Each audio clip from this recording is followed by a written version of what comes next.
I don't want to mark a change from history to magic, because I think they're so intertwined, as we've already talked, but I would like to talk a little bit more about the bumper book of magic that Alan Moore and Steve Moore worked on. I believe it was first announced in 2007.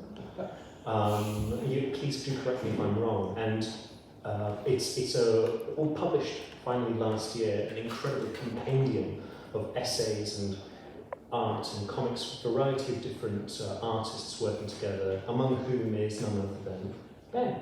So if I've got the chronology right, Alan, you brought Ben on in maybe 2021, I believe, to illustrate 50 pages of the great enchanters. Old Moore's Wives of the Great Enchanters. Well, I mean, we were, when me and Steve started this, I know you say this was around about 2007, something like that. And it was a thing where we were taking our time with it. We first sort of were thinking, basically, what does the word grimoire mean? I mean, obviously it means a grammar, but what does it come to mean? And it turns out to be about 5 or 6 different things. You know, you can have a history of magic, that will serve as a grimoire. You can have a book of spells or help to practice magic, that serves as a grimoire. You can even have a work of fiction. In fact, a lot of magic seems to start out in fiction. I think that,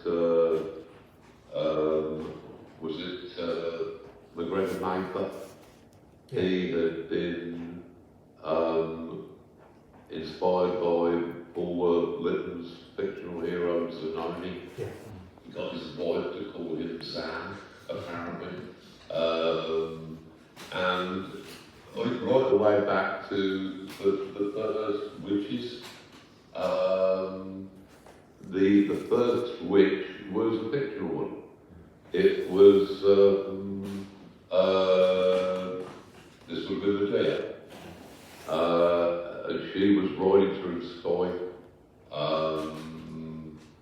in a chariot pulled by dragons, but she was riding through the sky. She was boiling her enemies in a big cauldron which she stirs. So you've got a lot of the basic ingredients of the image of the witch, and this is a very long time before you've got the first actual records of trials for witchcraft, which suggests that the fiction precedes the reality, which is true a lot of the time. So we wanted to include that in there as well.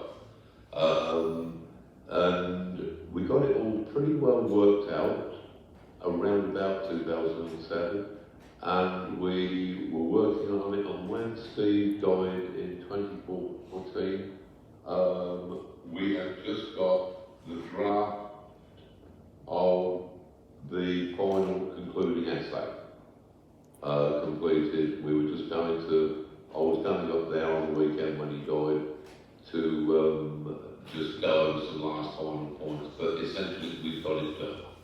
And then he died with kind of perfect timing, I guess. And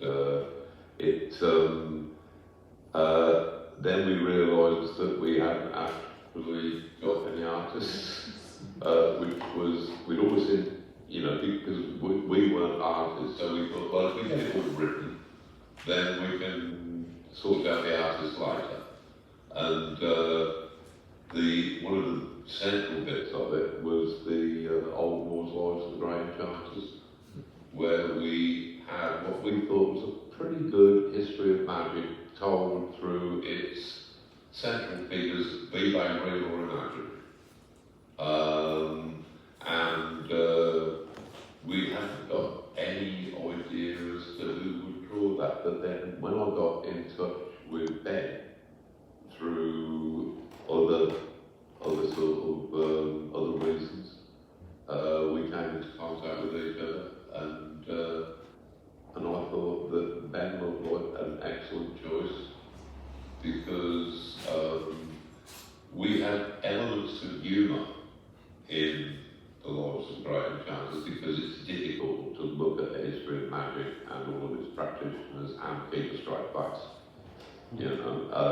So we wanted that in there, but we also wanted something that would get over all of the often very strange information about these people, and the fact that whatever they were as individuals, they were responsible for continuing this current of thought that we refer to as magic. Like the Golden Dawn, frankly, it sounds like a lot of posh people who like dressing up.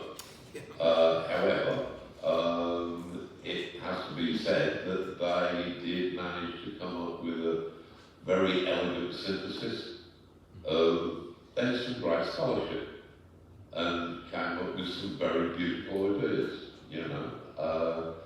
but all of this, even the most rubbish magician, is probably at least progressing the idea of magic in some small way.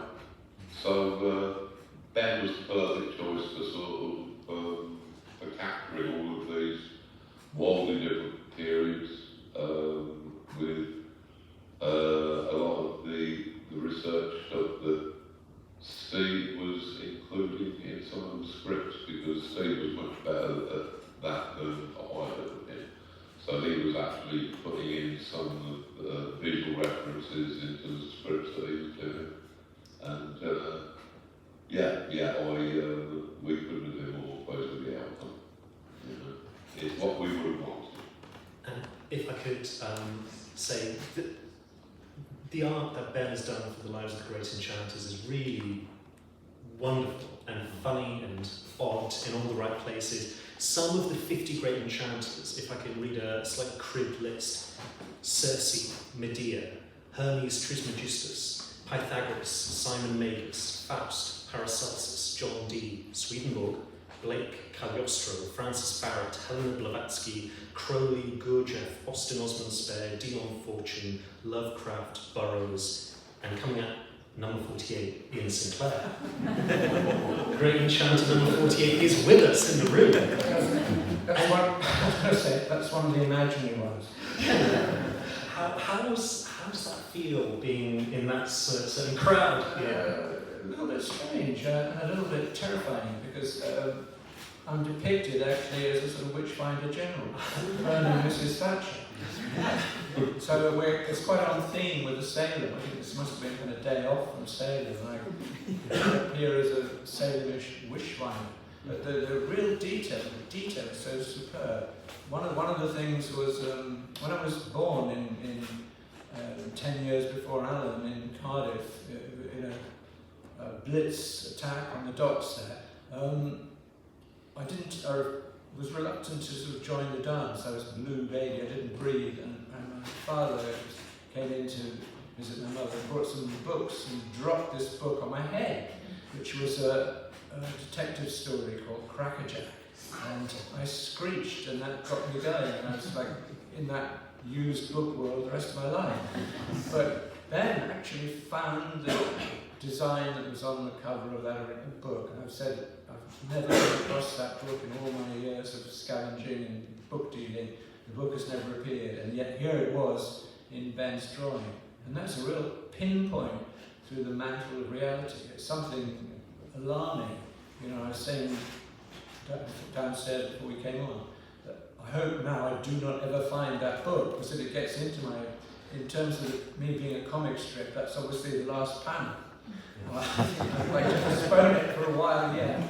But and I think also Ben was saying that I was the only actual living person he had to draw, which I don't know whether that made it harder or easier. No, it made it easier because I was able to pester you with questions about, and you were so obliging, because I'd been looking for some excuse to write to you anyway, and so this was the perfect way of, can you send me pictures of your mum and dad, and you did. It led to, we had a very good walk on one of your projects after Edgar Allan Poe and through Abney Park Cemetery in Stoke Newington, which was great, and it was wonderful to really get a glimpse on that as to how you worked, how how thorough you were. And yeah, I thought, you know, after done a bit, you probably you jump on a bus and go. Well, you know, you stuck with me all the way, all the way back through the whole backstory of Hackney history. But I have to ask